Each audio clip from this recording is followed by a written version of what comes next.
नमस्कार दोस्तों, एक बार फिर से स्वागत है आपका हमारे इस चैनल में। और आज हम एक्सप्लेन करने वाले हैं लाल सिंह चड्ढा मूवी को। तो वीडियो को शुरू करते हैं। और अगर आपको वीडियो अच्छा लगे तो वीडियो को लाइक जरूर कीजिएगा और चैनल को भी जरूर सब्सक्राइब कीजिएगा ताकि आपको इसी तरह के लेटेस्ट और फ्रेश कंटेंट देखने को मिले। फिल्म की शुरुआत होती है लाल सिंह चड्ढा से, जो कि एक ट्रेन में था और उसके साथ कई सारे और भी लोग थे जो कि इस ट्रेन में सफर कर रहे थे। तभी वो अपने पास रखे एक बॉक्स को खोलता है जिसमें की कई सारी पानी पूरी थी, तो वो उनमें पानी डालकर खाने लगता है। लाल सिंह के सामने एक औरत भी बैठी हुई थी जिससे कि वो कहता है कि मेरी मम्मी कहा करती थी कि जिंदगी गोलगप्पे की तरह होती है, पेट जरूर भर जाता है लेकिन मन नहीं भरता। जिसके बाद वो उन्हें अपनी स्टोरी सुनाने लगता है जिसमें कि वो बताता कि बचपन में वो ठीक से चल नहीं पाता था और ना ही वो नॉर्मल बच्चों की तरह था। इसलिए एक दिन उसकी मम्मी ने उसके पैरों में नए तरह के सूस लगवा दिए जिससे कि वो ठीक ढंग से चल तो पा रहा था। लेकिन डॉक्टर लाल सिंह की मम्मी से कहते हैं कि इसे चलना आता है लेकिन ये चलना नहीं चाहता क्योंकि इसके अंदर शैतान है। लाल सिंह की मम्मी लाल सिंह को बताती है कि वो नॉर्मल बच्चों की तरह ही है। वो हमेशा लाल सिंह का हौसला बढ़ाती है और उससे कहती है कि वे दूसरों बच्चों की तरह भाग सकता है, बस उसे कोशिश करनी होगी। यहाँ से ये दोनों डायरेक्ट फादर के पास जाते हैं जिनका एक स्कूल है। वो लाल सिंह की मम्मी को बताते हैं कि हम इसे स्कूल में नहीं पढ़ा सकते। कुछ बच्चे बहुत इंटेलिजेंट होते हैं, कुछ इंटेलिजेंट होते हैं और कुछ एवरेज होते हैं, लेकिन आपका बच्चा एवरेज से भी कम है, इसलिए हम इसे नहीं पढ़ा सकते। आप इसे किसी कम दिमाग वाले स्कूल में डालिए। तो लाल सिंह की माँ फादर को किसी तरह से कन्वेंस करने लगती है और आखिरकार फादर भी मान जाते हैं। और फिर अगले ही दिन से लाल सिंह स्कूल भी जाने लगता है और पहले ही दिन उसकी मुलाकात होती है रूपा से। लाल सिंह कहता है कि उसने रूपा से खूबसूरत लड़की आज तक नहीं देखी। जिसके बाद वो दोनों साथ में ही रहने लगते हैं और उन्हें इस तरह देखकर लाल सिंह की मम्मी भी बहुत खुश होती है क्योंकि लाल सिंह के कोई भी दोस्त नहीं थे और साथ में रहकर रूपा और लाल सिंह ने आपस में एक दूसरे से काफी सारी चीजें भी सीखी। लाल सिंह रूपा से शादी करना चाहता था, इसलिए लाल सिंह जब रूपा से शादी के लिए पूछता है तो रूपा कोई भी जवाब नहीं देती। अब आगे हमें बताया जाता है कि लाल सिंह की मौसी दिल्ली में रहा करती है और अक्सर वो वहाँ पर घूमने जाया करते हैं। और जब इस बार वो घूमने गए थे तो वहाँ पर अचानक से कई सारे आतंकी हमले हो जाते हैं जिससे कि उन्हें घर में ही रहना पड़ता है। और जब लाल सिंह अपनी मम्मी से पूछते हैं कि क्या हुआ तो लाल सिंह की मम्मी उन्हें बताती कि बाहर मलेरिया फैला हुआ है इसलिए वो बाहर नहीं जा सकते। यहाँ पर मलेरिया का मतलब आतंकी हमलों से था। जिसके बाद लाल सिंह बताता है कि जब वो लोग मौसी के घर फिर से गए थे तो वहाँ पर कई सारे लोग छत पर डांस कर रहे थे। उन्हें देखकर लाल सिंह भी डांस करने लगता है जिसका अंदाज एकदम अलग था और उसे इस अंदाज में डांस करता हुआ देख एक लड़के को वो डांस पसंद आ जाता है और वो लड़का कोई और नहीं बल्कि शाहरुख खान था। जिसके बाद शाहरुख खान ने उससे डांस सीखा और इसी डांस के बदौलत शाहरुख खान एक बहुत बड़ा सुपरस्टार बना। अब लाल सिंह हमें बताता है कि जब वो लोग अपने घर वापस आ चुके थे और जब वो रूपा के साथ था तो अचानक से उसके गांव के लोग उसे परेशान करने लगते हैं। तो रूपा उसे भागने को कहती है तो लाल सिंह भी सब कुछ छोड़ छाड़ कर भागने लगता है जिससे कि उसके पैर बिल्कुल ठीक हो जाते हैं और वो बहुत ही तेज रफ्तार में भागता है। अब उसके पैर कुछ यूं ठीक हो चुके थे कि अगर उसे कहीं पैदल भी जाना होता है तो वो दौड़ कर ही जाता है क्योंकि उसे दौड़ने में मजा आने लगा था। एक दिन लाल सिंह जब स्कूल जा रहा होता है तो वो देखता है कि रूपा स्कूल नहीं आई है, इसलिए वो रूपा के पास जाता है तो वो देखता है कि रूपा के मम्मी पापा आपस में झगड़ रहे हैं और इसी झगड़े के कारण रूपा के पिता उसकी माँ को जान से मार देते हैं जिससे कि उसके पिता को जेल हो जाती है। अब रूपा का कोई नहीं बचा था सिवाय नानी के। और यहाँ पर हमें पता चलता है कि लाल सिंह के घर पर जो औरत काम किया करती थी वो उसकी नानी थी जिन्हें लाल सिंह फूफी बुलाया करता है। और ये बात सुनने के बाद लाल सिंह बहुत खुश हो जाता है क्योंकि अब रूपा के साथ वो फिर से टाइम स्पेंड कर सकता था और उसके साथ रह सकता था। अब वक्त गुजरता है, दोनों का स्कूल कंप्लीट हो जाता है और फिर उन दोनों को शहर भेजा जाता है कॉलेज की पढ़ाई करने के लिए। यहाँ पर भी दोनों साथ में ही रहते हैं लेकिन अचानक से फिर से लाल सिंह को कुछ लोग परेशान करने लगते हैं जिन्हें देखकर रूपा लाल सिंह से कहती है कि भागो। और ये सुनते से ही लाल सिंह बहुत तेजी से भागता है और उन लोगों को बहुत पीछा छोड़ देता है। वो भागते भागते ग्राउंड में पहुंचता है जहाँ पर की रेस चल रही होती है और जाने अनजाने में लाल सिंह भी उस रेस में शामिल हो जाता है और उस रेस को आसानी से कंप्लीट भी कर लेता है और फर्स्ट आता है। ये देखकर कोच उसे रनिंग चैंपियनशिप के लिए सिलेक्ट कर लेते हैं और जब चैंपियनशिप आती है तो लाल सिंह यहाँ भी बहुत ही तेजी से भागता है और यहाँ भी फर्स्ट ही आता है। लेकिन आगे चलकर वो रुकता नहीं है क्योंकि उसे भागने की आदत है। अब जब रूपा और लाल सिंह साथ में बैठे हुए थे तो यहाँ पर रूपा लाल सिंह को बताती है कि उसे मॉडल बनना है, जिसके बाद एक्ट्रेस बनना है और उसे बहुत सारा पैसा कमाना है। तो लाल सिंह उसे बताता है कि उसके पूर्वज हमेशा फौज में रहे हैं और उसकी माँ भी चाहती है कि वो फौज में जाए, इसलिए वो फौज में ही जाएगा। कुछ दिन बाद लाल सिंह और रूपा का ग्रेजुएशन कंप्लीट हो जाता है और यहाँ पर लाल सिंह की माँ भी आई हुई थी और वो उन्हें देखकर काफी खुश भी होती है। और अब वो दिन भी आ जाता है जब लाल सिंह को फौज की ट्रेनिंग के लिए जाना था। तो जब वो लोग फौज की ट्रेनिंग के लिए जा रहे होते हैं तो पहले ही दिन लाल सिंह की मुलाकात होती है बाला नाम के एक लड़के से। और जब वो दोनों बात कर रहे होते हैं तो यहाँ पर हमें पता चलता है कि बाला आगे जाकर चड्डी बनियान का बिजनेस करना चाहता है। वो इसलिए क्योंकि उसके पिता, उसके दादा, उसके परदादा सभी लोगों ने यही काम किया है और यही काम में वो सभी लोग एक्सपर्ट भी थे। ट्रेनिंग के दौरान बाला और लाल सिंह आपस में साथ रहने लगते हैं और बाला लाल सिंह को चड्डी बनियान के बिजनेस के आइडियाज और फायदे बताने लगता है और यहीं पर बाला लाल सिंह को चड्डी बनियान बनाना भी सिखाता है। ट्रेनिंग के दौरान हमें ये भी पता चलता है कि लाल सिंह ट्रेनिंग के दौरान सभी लोगों से सबसे आगे रहता है, इसलिए कमांडर को लाल सिंह बहुत ही अच्छा लगता है। वो उसे जीनियस कहकर पुकारते हैं। गन को असेंबल करने में लोगों को जितना टाइम लगता है उसके आधे टाइम में लाल सिंह गन को असेंबल कर रख देता है, इसलिए कमांडर को लाल सिंह पसंद है क्योंकि वो जो भी काम करता है दिल से करता है। अब एक दिन लाल सिंह को अखबार में छपी खबर के द्वारा पता चलता है कि रूपा को अरेस्ट कर लिया गया है क्योंकि उसने कुछ गंदी पिक्चरें क्लिक करवाई थी, इसलिए उसके ऊपर कोर्ट केस भी चल रहा है।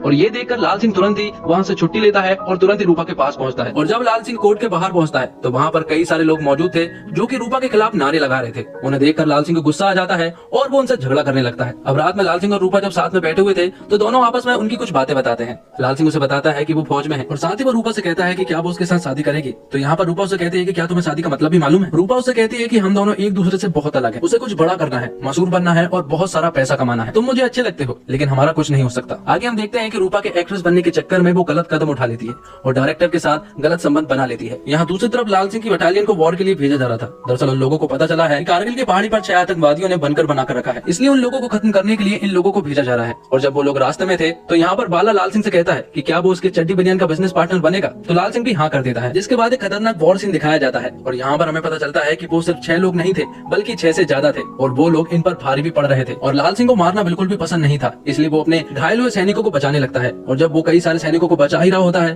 तो उनमें से वो एक ऐसे सैनिक को भी बचा लेता है जो कि उनका सैनिक नहीं था बल्कि वो तो दुश्मन था। तो इस जंग में कारगिल की लड़ाई तो हमने जीत ली थी, लेकिन इस जंग में हमने बाला को खो दिया था और बाला के जाने का लाल सिंह को बहुत ज्यादा दुख होता है। आगे हम लाल सिंह को हॉस्पिटल में देखते हैं। दरअसल लाल सिंह को पिछवाड़े में गोली लगी थी और उसे ऐसा लग रहा था कि शायद मधुमक्खी ने काटा है, इसलिए उसका यहाँ पर इलाज होता है। और उसी के बाजू वाले बेड पर मोहम्मद भी था और ये मोहम्मद वही मोहम्मद है जिसे कि लाल सिंह ने बचाया था और ये एक आतंकवादी है। लेकिन इस बात से सभी लोग अनजान है, उन्हें ऐसा लग रहा था कि ये भी एक फौजी है, इसलिए उसका इलाज कराया जा रहा है और इसने इस वॉर में अपनी दोनों टांगे भी खो दी है। आगे हम देखते हैं कि जनरल लाल सिंह से बात कर रहे होते हैं। जनरल लाल सिंह से कहते हैं कि उसने इस वॉर में 5 लोगों को बचाया था, इसलिए अब उसे वीरता पुरस्कार से सम्मानित किया जाएगा। और साथ में उसे ये भी बताया जाता है कि उसकी मेडिकल कंडीशन अब ठीक नहीं है, इसलिए आज के बाद उसे कभी भी वॉर में नहीं भेजा जाएगा, इसलिए अब उसे रनिंग का कोच बना दिया जाता है। कुछ दिनों बाद लाल सिंह को वीरता पुरस्कार के लिए सम्मानित किया जाता है और जब वो वापस लौट रहा था तो वो रास्ते में रूपा को देखता है जो कि एक कार में थी। उसे देखकर तुरंत ही लाल सिंह उसके पीछे पड़ जाता है। भागता भागता वो एक होटल के पास पहुंचता है जहाँ पर एक डायरेक्टर रूपा को थप्पड़ मार रहा होता है और ये देखकर लाल सिंह को गुस्सा आ जाता है और वो तुरंत उस डायरेक्टर के पास जाता है और उसे बहुत मारता है। अब उसी रात रूपा फिर से लाल सिंह से मिलती है और वो उसे बताती है कि वो दुबई जा रही है।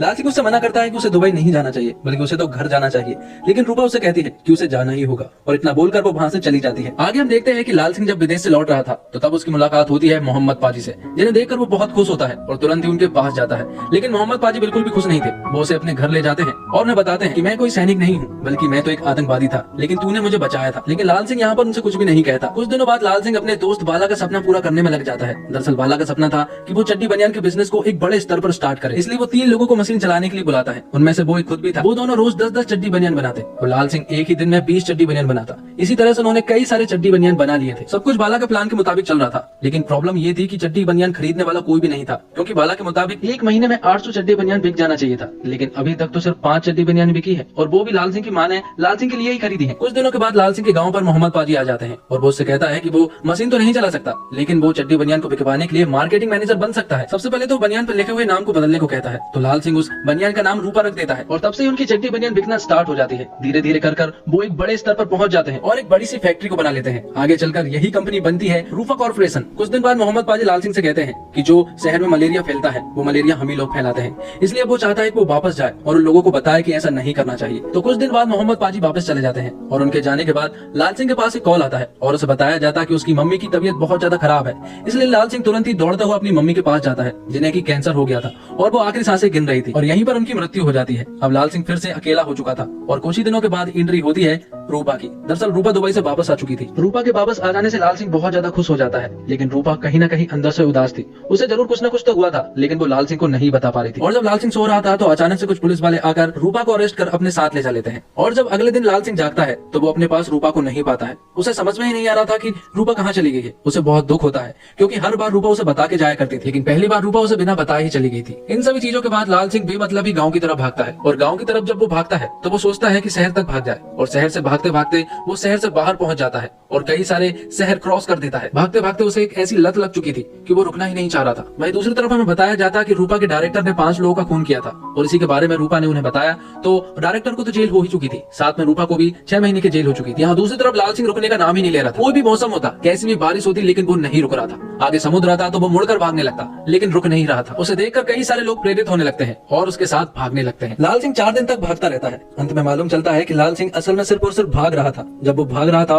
उस बीच उसने अपने जीवन जिया, न केवल अपना जीवन जिया बल्कि और न जाने कितनों को जीना सिखाया, और वो ये सब कुछ बेहद निर्मोही ढंग से कर रहा था। आखिर में जब एक रिपोर्टर लाल सिंह से पूछता है कि आखिर वो भाग क्यों रहा था, तो लाल सिंह उससे कहता है कि अब वो थक चुका है और अब वो घर वापस जाना चाहता है। और ये सारी न्यूज रूपा भी देख रही होती है। अब आगे हम देखते हैं कि लाल सिंह तैयार होता है, खूबसूरत तरीके से पग बनाता है और कहानी पहुंच जाती है प्रेजेंट में, जब वो कहानी सुना रहा होता है। लेकिन यहाँ पर हम देखते हैं कि चंडीगढ़ स्टेशन आ चुकी थी, क्योंकि आज वो रूपा से मिलने के लिए जा रहा था। वो सभी से यहाँ पर बाय बोलता है और खुश होते हुए स्टेशन से बाहर निकलता है। जिसके बाद वो रूपा से मिलता है। रूपा को पानी पूरी का बॉक्स देता है और उसे शादी के लिए प्रपोज कर देता है और रूपा भी हाँ कर देती है। जिसके बाद उन दोनों की शादी हो जाती है और अब वो खुशी से जीवन बिताने लगते हैं। और कुछ ही दिनों के बाद उनका एक बेटा भी होता है जिसका नाम अमन होता है। उनकी लाइफ बिल्कुल ठीक चल रही थी, लेकिन अचानक ही रूपा की तबीयत बिगड़ने लगती है और जब चेकअप कराया जाता है तो हमें पता चलता है कि रूपा को कैंसर है और अब वो ज्यादा दिनों की मेहमान भी नहीं है और आगे जाकर रूपा की भी डेथ हो जाती है। जिसके बाद फिर से एक बार लाल सिंह अकेला पड़ चुका था, उसके साथ सिर्फ अपना बेटा था। और आखिर में लाल सिंह अपने बेटे अमन को स्कूल छोड़ता हुआ दिखता है, जहां अमन खुश होकर स्कूल जा रहा होता है। और आखिर में लाल सिंह अपनी पूरी फैमिली की फोटो दिखता है। तो दोस्तों, लाल सिंह चड्ढा 6 अकेडमी अवार्ड जीतने वाली फिल्म फॉरेस्ट गंप का ऑफिशियल भारतीय रीमेक है। अतुल कुलकर्णी ने भारत को ध्यान में रखते हुए कुछ बदलाव के साथ इस फिल्म को लिखा है। लाल सिंह चड्ढा एक ऐसा शख्स है जिसे बात देर से समझ आती है, या कह सकते हैं कि वह स्ट्रीट स्मार्ट नहीं है, दिल का साफ है और माँ का कहना आंख मूंद कर मानता है। बचपन में उसके पैर की तकलीफ के कारण वह ठीक से चल नहीं पाता था, लेकिन फिर ऐसी दौड़ लगाता है कि रुकता ही नहीं है। लाल का जीवन उसकी माँ रूपा, जिसके लिए वह मन पिटने के लिए तैयार है, खास दोस्त बाला और दुश्मन देश का रहने वाला मोहम्मद पाजी के इर्द गिर्द घूमता है। जीवन के अलग अलग मोड़ पर ये उसके जीवन में शामिल होते हैं और वक्त आने पर जुदा हो जाते हैं। लाल के कारण इनका और इनके कारण लाल के जीवन में बहुत सारे बदलाव आते हैं। लाल के जीवन के साथ साथ भारत में घटी प्रमुख घटनाएं, आपातकाल भारत का 1983 में विश्व कप जीतना, इंदिरा गांधी की हत्या, आडवाणी की रथ यात्रा, बाबरी मस्जिद का ढांचा गिराया जाना और सुष्मिता सेन का मिस यूनिवर्स बनने से लेकर तो 2014 के चुनाव तक की घटनाएं फिल्म की पृष्ठभूमि में चलती रहती है। फिल्म की शुरुआत शानदार है और लाल सिंह चड्ढा का किरदार पहले फ्रेम से ही दर्शक से कनेक्ट हो जाता है, लेकिन यह लेखक द्वारा की गई बड़ी चूक है और दर्शक इस कैरेक्टर को ठीक से स्वीकार नहीं कर पाते। लाल सिंह और मोहम्मद पर खासे फुटेज खर्च किए गए हैं और यहाँ पर आकर फिल्म में मनोरंजन का स्रोत सूख जाता है। रूपा के लाल सिंह के जीवन में फिर आने के बाद फिर फिल्म में जान आती है, लेकिन इसके पहले एक उबाऊ दौर से गुजरना पड़ता है। फिल्म का एक माइनस पॉइंट ये भी है कि पृष्ठभूमि में हो रही भारत की बड़ी घटनाओं से मूल कहानी का कोई तालमेल नहीं है। इस घटनाओं को बिना किसी पक्ष लिए जस का तस रखा गया है, लेकिन लाल सिंह के जीवन में इन घटनाओं का असर हो रहा है। ऐसा लगता है कि सिर्फ समय को दर्शाने के लिए ये घटनाएं दिखाई जा रही है, जैसे कि आमतौर पर कई फिल्मों में दिखाया जाता है। होना तो ये चाहिए था कि इनका थोड़ा संबंध लाल सिंह के साथ भी दिखना था। अतुल कुलकर्णी ने बतौर लेखक थोड़े बदलाव किए हैं, कुछ बदलाव और कर सकते थे। फॉरेस्ट गंप लगभग 3 दशक पुरानी फिल्म है और इसके बाद से दर्शक उन बातों से भली भांति परिचित हो चुके हैं जिसे फॉरेस्ट गंप देखते समय चौंक गए थे। क्या फॉरेस्ट गंप का रीमेक अब बनना उचित है? फिल्म का लंबा डिस्क्लेमर ही दर्शकों को इशारा कर देता है कि इस फिल्म को आराम से देखना है। दर्शक इसके लिए तैयार भी हो जाते हैं, लेकिन फिल्म बीच में गोते लगाने लगती है तो इसकी लंबाई अखरने लगती है। अभिजीत भट्टाचार्य के बोल सार्थक है, प्रीतम का संगीत भी हिट है, लेकिन गाने धीरे धीरे अपनी जगह बना लेंगे। फिल्म तकनीक रूप से मजबूत है, सभी ने मेहनत भी की है, लेकिन एक क्लासिक फिल्म का रीमेक बनाने में देरी हुई है। इसका असर लाल सिंह चड्ढा पर नजर आ सकता है। तो दोस्तों, उम्मीद करता हूँ आपको वीडियो पसंद आई होगी। वीडियो पसंद आई हो तो वीडियो को लाइक जरूर कीजिएगा और ऐसे ही वीडियोस पाने के लिए हमारे चैनल को सब्सक्राइब कीजिएगा, ताकि आपको इसी तरह के लेटेस्ट और फ्रेश कंटेंट मिलते रहे। धन्यवाद। जय हिंद, जय भारत।